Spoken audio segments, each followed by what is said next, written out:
o fim da guerra no Oriente Médio ou ambos os lados estão sendo dissimulados, tentando alcançar seus próprios objetivos? Na manhã de quinta-feira, o presidente dos Estados Unidos da América, Donald Trump, anunciou que há um acordo entre Israel e o Hamas sobre a primeira fase de um acordo de paz.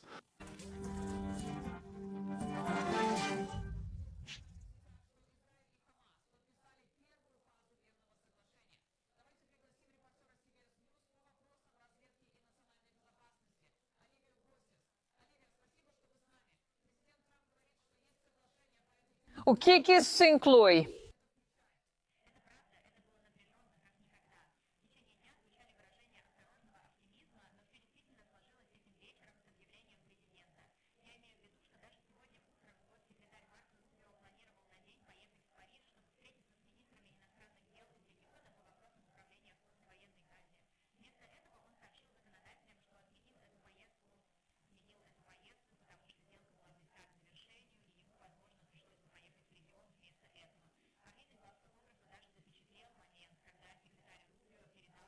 Isso inclui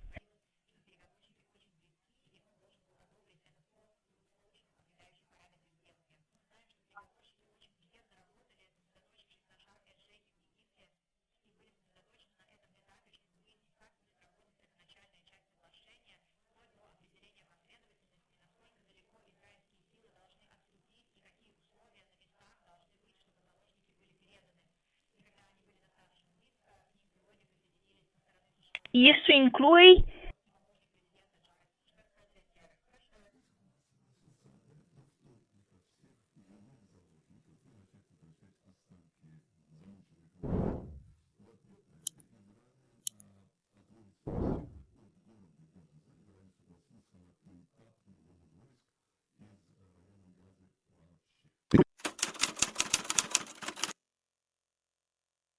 Vamos analisar os detalhes do acordo assinado e depois os detalhes do acordo ainda não assinado. Primeiro, o Hamas se compromete até terça-feira a reunir e devolver a Israel de 20 a 40 pessoas. Ninguém sabe o número exato, mas são, como dizem, os reféns sobreviventes. Segundo, Israel retira as tropas para as linhas de segurança acordadas. Não sei exatamente o que isso significa. Israel continua controlando 50%, como foi anunciado, 3% do território e do gás. Isso é depois da retirada das tropas. Em terceiro lugar, Israel liberta mais de 200 mil prisioneiros palestinos, entre os quais 250 cumprem prisão perpétua. Em terceiro lugar, Israel manteve o direito de veto sobre determinados municípios. Os membros do grupo Israzov, que se destacaram especialmente por suas atrocidades, ou seja, aqueles que participaram do ataque de 7 de outubro, não serão libertados. Em quarto lugar, o acordo prevê a ampliação do acesso de organizações humanitárias internacionais, como a Organização das Nações Unidas, a Cruz Vermelha e outras, para a entrega de alimentos e medicamentos. Esse documento já está assinado ou será assinado, pelo que entendi, em breve.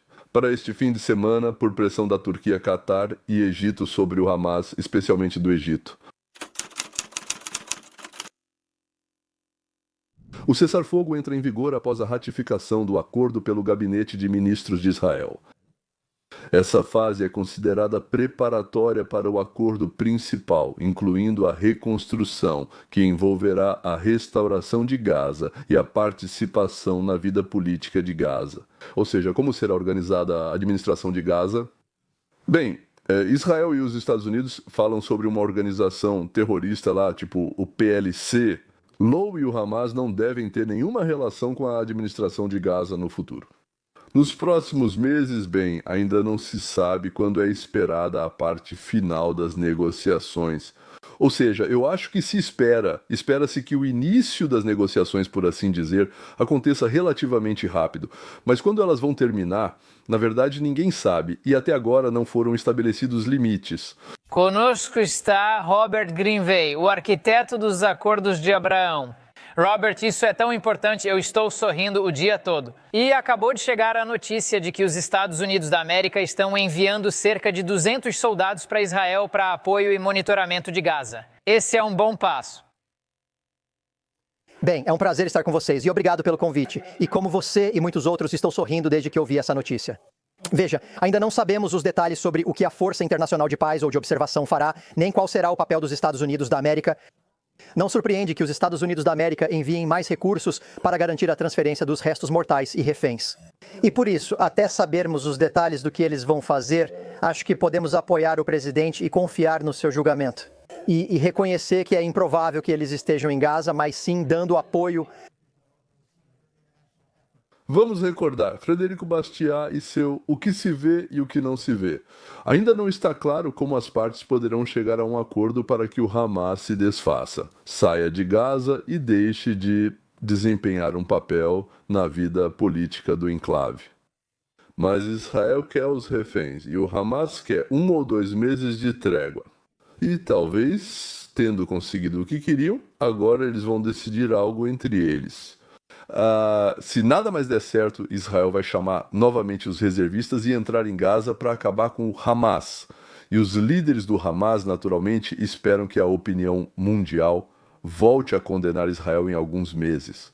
E o principal é que eles consigam convencer os turcos e os cataris a não concordarem com a expulsão do Hamas, seu desarmamento e coisas do tipo. Ou seja, pelo menos tentar virar a seu favor aquilo que foi discutido e aceito agora pela maioria dos países. Bem, você está certo, quero dizer, você está certo. Algumas das coisas mais difíceis virão depois da transferência. Mas a perda de influência e a mobilização da comunidade internacional para apoiar o acordo realmente forçaram o Hamas a aceitar isso. O presidente Trump e sua equipe, é claro, merecem todos os elogios.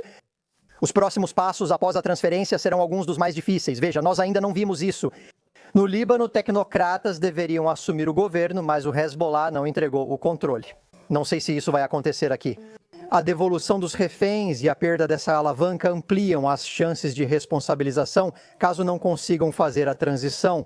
E claro, a reconstrução não pode acontecer se os tecnocratas não vierem e se alguma forma de segurança não for estabelecida.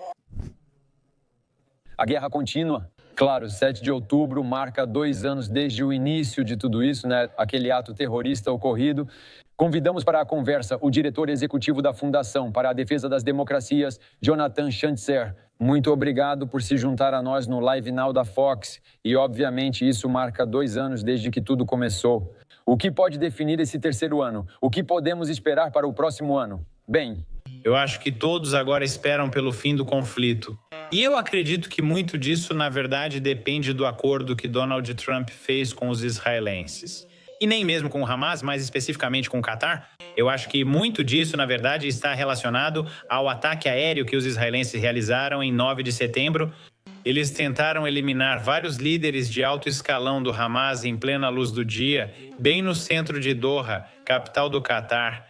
Foi nesse momento que os cataris disseram: sabe de uma coisa? Não vale mais a pena ser anfitrião, patrono ou patrocinador financeiro do Hamas. E é por isso que agora muita coisa depende de os cataris terem influência, se eles têm algum tipo de poder sobre o Hamas para resolver essa questão. Mas é exatamente isso que todos nós estamos esperando agora, se os cataris realmente conseguirão trazer o Hamas, fazê-los libertar os reféns e finalmente depor as armas. Aliás, eles já foram derrotados há 6, 8, 10 meses. Nós sabemos que o Hamas não pode vencer essa guerra, eles simplesmente não queriam perdê-la. Agora tudo parece depender desse único protetor, neste microestado chamado Catar, no Golfo Pérsico. Agora, todos estão olhando para eles para ver se conseguem fazer o Hamas finalmente acabar com essa guerra. Todos. Quem paga o jantar é quem dança com ela.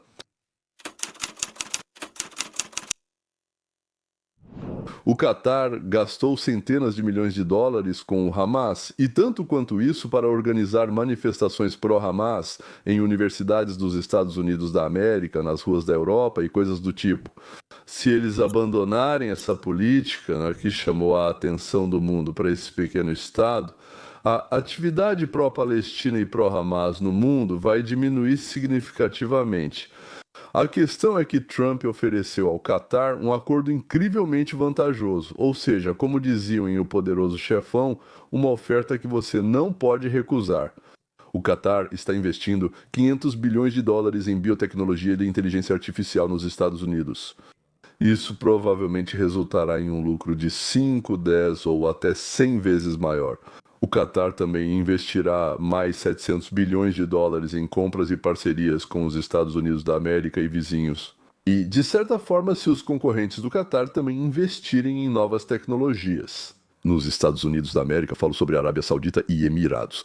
Assinaram acordos semelhantes e, de fato, tornaram-se parceiros e aliados dos Estados Unidos da América, ligando-se a nós por interesses financeiros e outros interesses financeiros enormes. Se os catarianos não forem idiotas, e eu suspeito muito que não sejam, então isso não é nada vantajoso para eles. É vantajoso fazer algo que pode desagradar muito o Trump de modo geral, a liderança americana. Esse é mais um exemplo das jogadas de vários lances e abordagem complexa de Trump para resolver questões. Despertar o interesse dos parceiros financeiros do Hamas com algo para eles, algo tão inalcançável que eles mesmos nunca conseguiriam fazer na vida, digamos, transformar $1 trilhão em 10 trilhões, mas eles não conseguem fazer isso, mesmo sabendo que os vizinhos já fazem, e vocês só vão parecer anões perto deles. Isso sempre assusta, ver vizinhos ficando ricos e fortes enquanto você permanece pequeno e fraco. E ainda, então, pessoal, vamos lá, se fizermos isso, vamos acabar com todas as guerras no Oriente Médio, construir para vocês aí uma terra de rios de leite e mel, com margens doces, uma grande correnteza, por assim dizer. E para o povo feliz e que glorifica vocês...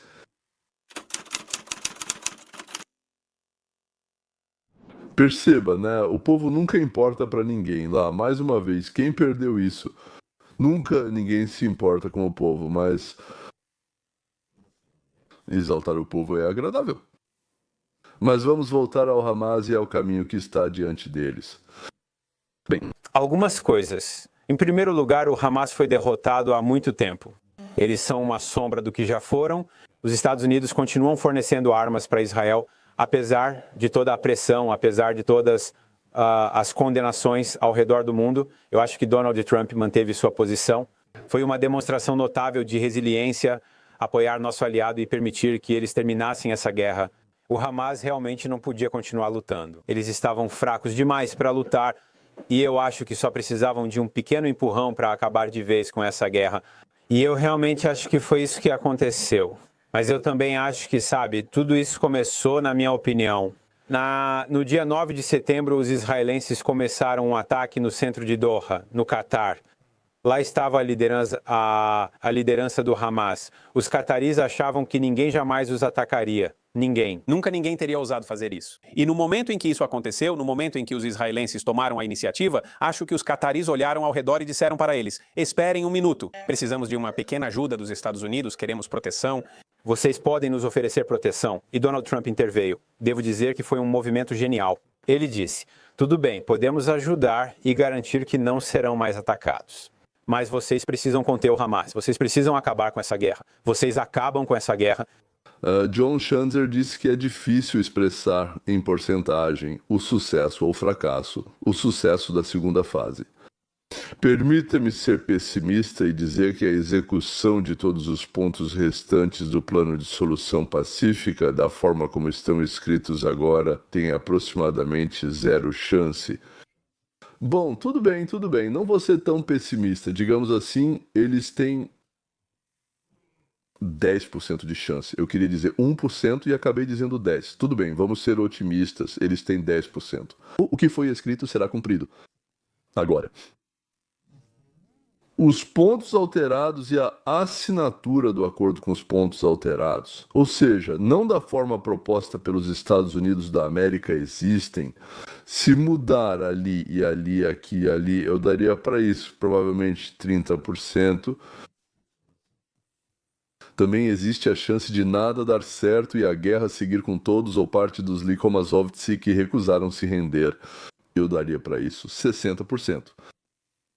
Então, 10% de chance de que o acordo seja como está escrito agora, 30% de que haverá um acordo, mas com outras condições, e 60% de que nada acontecerá, Nichubu. Por isso, como dizem, não passará da primeira fase. O massacre seguirá. Eu acho que essa é uma previsão muito otimista, porque ainda significa que há 40% de chance de paz, senhores. E antes disso, durante 2, talvez até 2.500 anos, não havia nenhuma chance, nenhuma. Zero, menos. E agora, do nada, 40%. Isso é um aumento assustador. Então isso já é maravilhoso. Mas o mais incrível, na verdade, é que Trump trouxe todos os jogadores do Oriente Médio, ou seja, para o seu lado.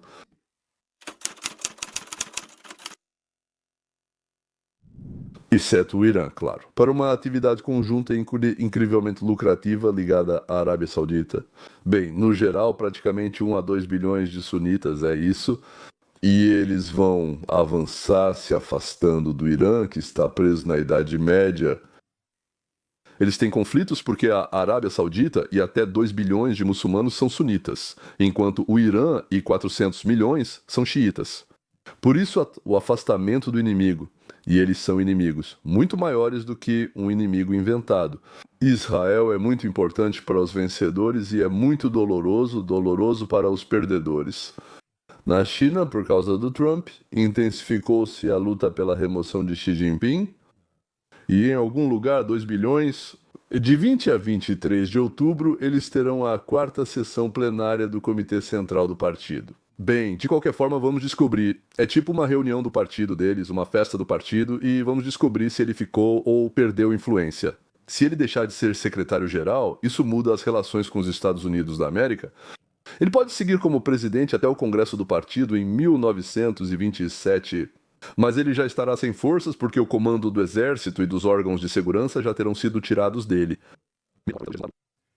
Então, em Hollywood é assim.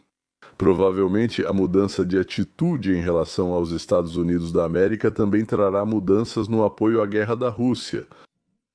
Aqui, os Estados Unidos da América, a Arábia Saudita, o Catar e os Emirados oferecerão ao China nosso petróleo e gás, e a Rússia ficará apenas com um gasoduto para a China, enquanto todo o resto será fornecido por outros.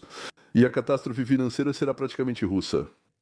Viu como tudo está realmente interligado? Acho que até o Modi na Índia também. Bem, no mínimo ele vai ter problemas. Ou ele pode acabar caindo por ter escolhido inimigos e parceiros completamente errados. Bem, é simplesmente uma escolha desesperadamente errada, mas isso já é um efeito colateral.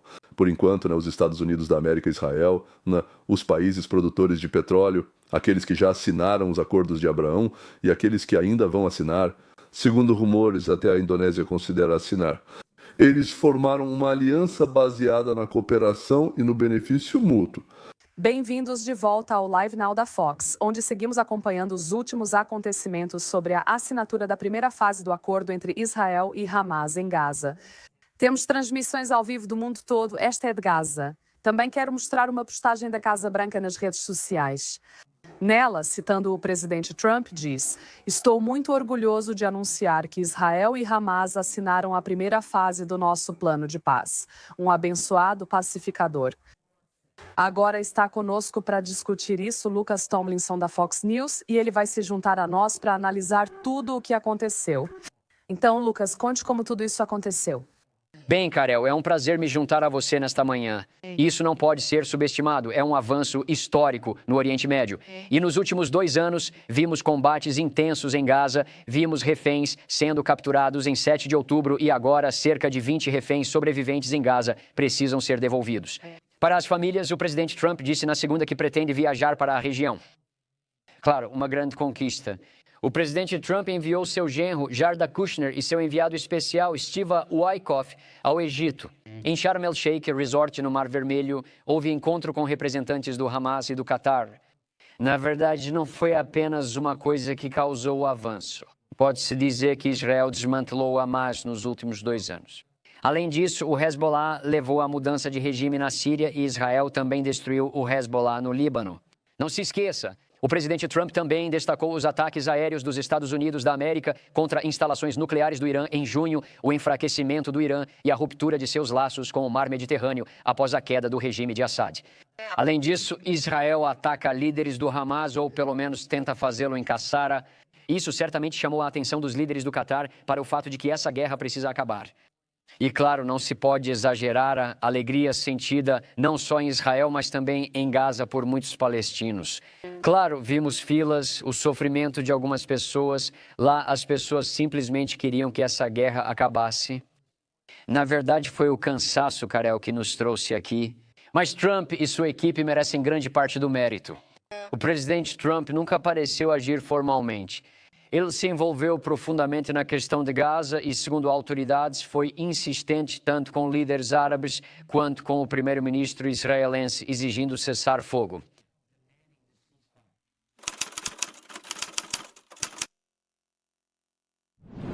Nas próximas 72 horas, veremos se todos os reféns serão libertados ou apenas um terço deles, e o restante quase nada. Ninguém aqui sabe como os terroristas vão agir, mas a liderança do Hamas, que já ganhou bilhões há muito tempo com túneis, construção, armamentos e fraudes alimentares, pode muito bem tomar essa decisão. Bastante. Agora, comandantes como Miri nos túneis decidirão individualmente. Depois de terça-feira vamos conversar sobre tudo isso de novo. Por enquanto, senhoras e senhores, até a próxima vez.